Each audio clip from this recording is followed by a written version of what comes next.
Episode 26, Penjagaan Sang Jenderal Rumah Tangga, Kontraksi Bohongan, Pelarian 5 Menit.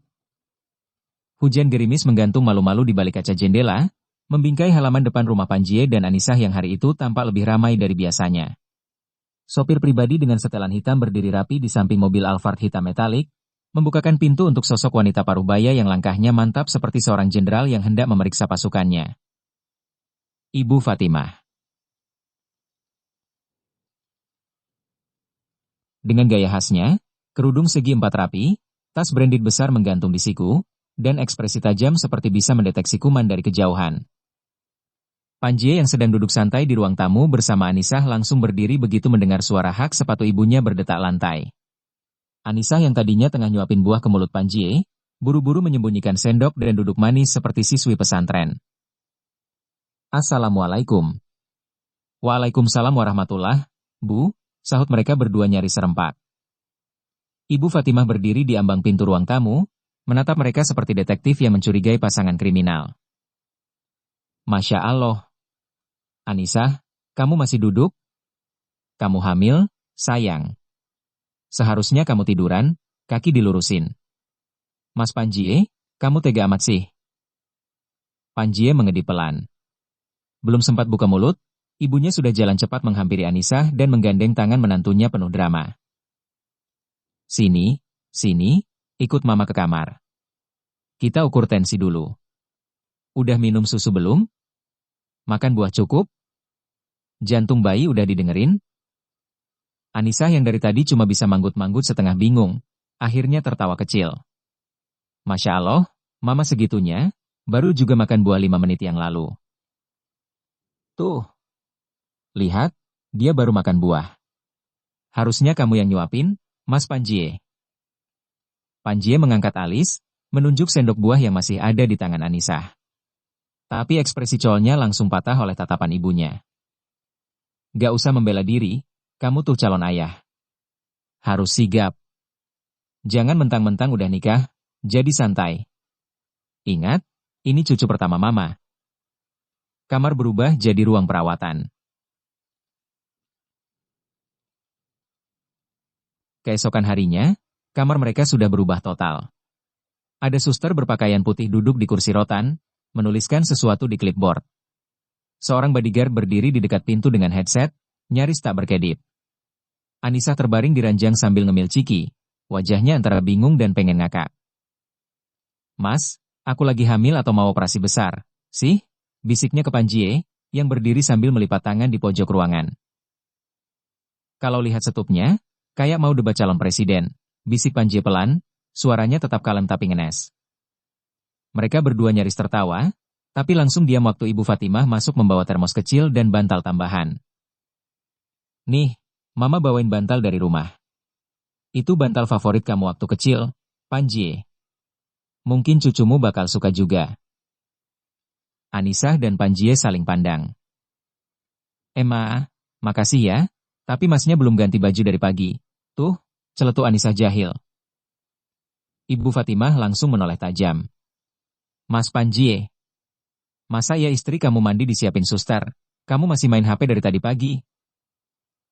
Padahal Panjie baru aja buka WhatsApp 5 detik buat cek pesan kerjaan. Simbol benturan kehebohan kecil, kontraksi bohongan. Siang hari itu, Anisah mengeluh perutnya sedikit kencang. Suster langsung melirik tajam. Bodyguard menyalakan walkie-talkie, dan Ibu Fatimah histeris. Sudah kontraksi? Sudah. Tunggu. Mas Panjie, siapkan mobil. Kita ke rumah sakit. Anisah cuma bisa duduk bengong di ranjang, wajahnya bingung.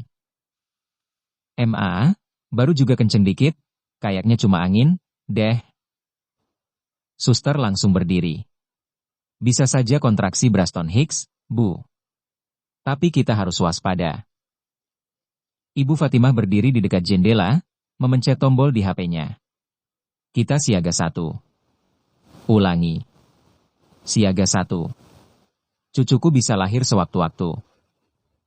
Panjie duduk di pinggir ranjang, menatap istrinya yang lagi nyengir geli sambil makan anggur. Mas. Home? Kalau nanti anak kita lahir, Mama bakal ngasih nama juga gak, ya? Panjie melirik ke pintu, memastikan ibunya gak dengar, lalu menunduk dekat ke wajah Anissa. Kalau mama yang kasih nama, kemungkinan besar anak kita dipanggil, Tuan Kecil pemilik dinasti Fatimah Corp. Anissa ngakak sambil menahan perut. Astagfirullah. Mas jahat. Awas ketawa nanti dikira kontraksi lagi. Sudah 3 hari berlalu sejak Ibu Fatimah resmi menguasai rumah Panjie dan Anissa. 3 hari yang penuh dengan aturan baru. Tidak boleh ada suara berisik di dekat Anissa. Makanan Anissa harus melewati 3 kali penyaringan dan 1 kali doa selamat.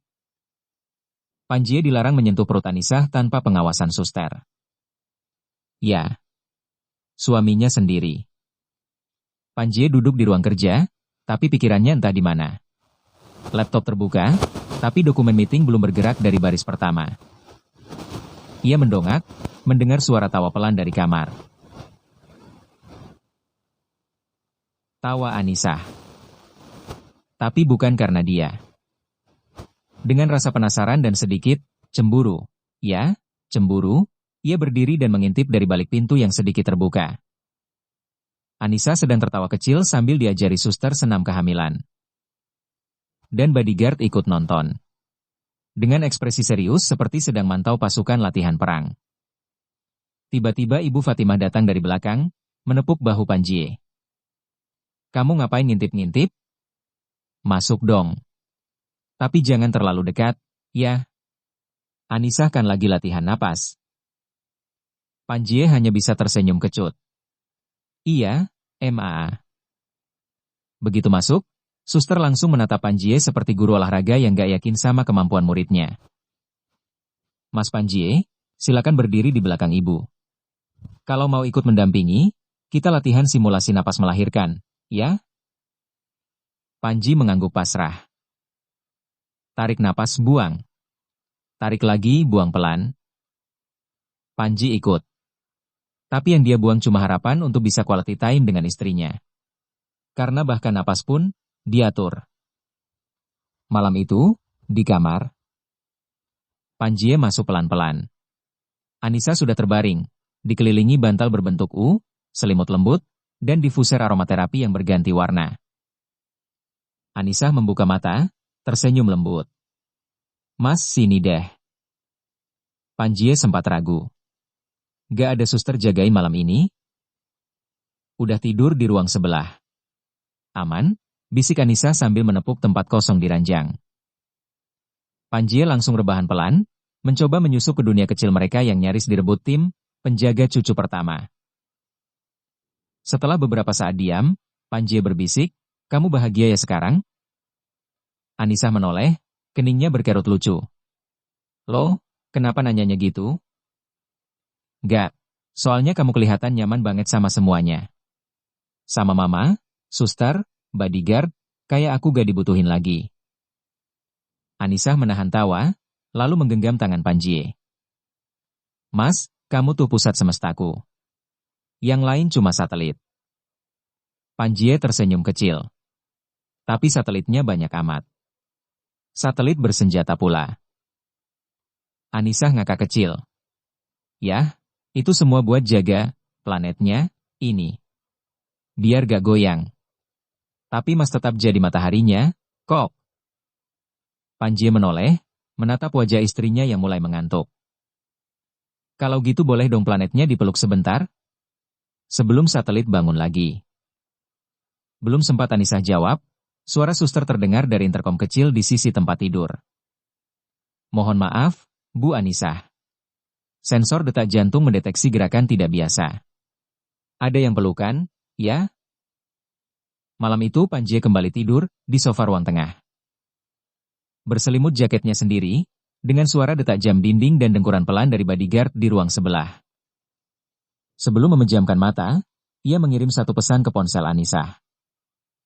Cuma mau bilang, aku kangen kamu. Di rumah sendiri. Beberapa detik kemudian, notifikasi balasan muncul. Aku juga, Mas. Besok kita kabur sebentar yuk. Ke balkon, 5 menit aja. Tanpa satelit. Jam sudah menunjukkan pukul 22.40. Seluruh penjaga rumah tampak mulai mengendurkan kewaspadaan. Suster tertidur di kursi rotan dengan mulut sedikit terbuka, sementara bodyguard tampak sibuk menonton siaran pertandingan sepak bola dengan volume kecil. Tapi di balik kamar utama, ada dua pasang mata yang masih terjaga, Panjie dan Anissa. Mereka saling pandang dalam gelap, hanya diterangi cahaya lampu malam berwarna lembut. Sekarang, bisik Anissa. Panjie melirik ke arah pintu, memastikan suara suster tidak terdengar. Sekarang, operasi balkon dimulai. Pelarian dimulai. Dengan langkah hati-hati, Panjie membantu Anissa berdiri dari tempat tidur. Anissa sudah siap dengan jaket panjang dan kaos kaki tebal. Panjie menggandengnya, seperti pengawal VIP yang sedang menjalankan misi rahasia. Mas, aku deg-degan. Kalau ketahuan Mama, bisa-bisa kita dikurung, bisik Anissa sambil setengah tertawa. Kalau ketahuan, bilang aja Mas ngajak olahraga ringan. Jalan kaki keliling balkon, sahut Panjie, tetap dengan wajah tenang ala tentara pasukan elit. Pelan-pelan, mereka membuka pintu kamar dan menyelinap ke balkon di lantai 2. Begitu sampai, udara malam menyambut mereka, sejuk, segar, dan bebas. Romantis di bawah bintang. Anissa menyandarkan kepalanya di bahu Panjie. Mas, udah lama banget kita gak kayak gini, ya? Panjie mengangguk pelan. Iya. Sejak pasukan penjaga datang, Mas merasa kayak suami pinjaman. Anissa tertawa kecil. Mas cemburu ya sama Mama? Bukan cemburu. Cuma kangen. Biasanya kan kamu yang minta Mas pijetin kaki tiap malam. Sekarang diganti suster. Biasanya Mas yang ngelus-ngelus perut kamu sambil ngobrol sama baby. Sekarang harus izin dulu, kayak mau pinjam barang dari perpustakaan. Anissa menatapnya penuh cinta, lalu menggenggam tangannya erat. Maaf ya. Aku juga ngerasa kayak kehilangan kamu sedikit-sedikit. Tapi, aku takut nolak perhatian Mama. Aku gak mau bikin dia sedih. Panjie mengangguk pelan. Mas ngerti. Makanya kita kabur 5 menit aja. Buat recharge. Mereka duduk berdua di bangku kecil balkon.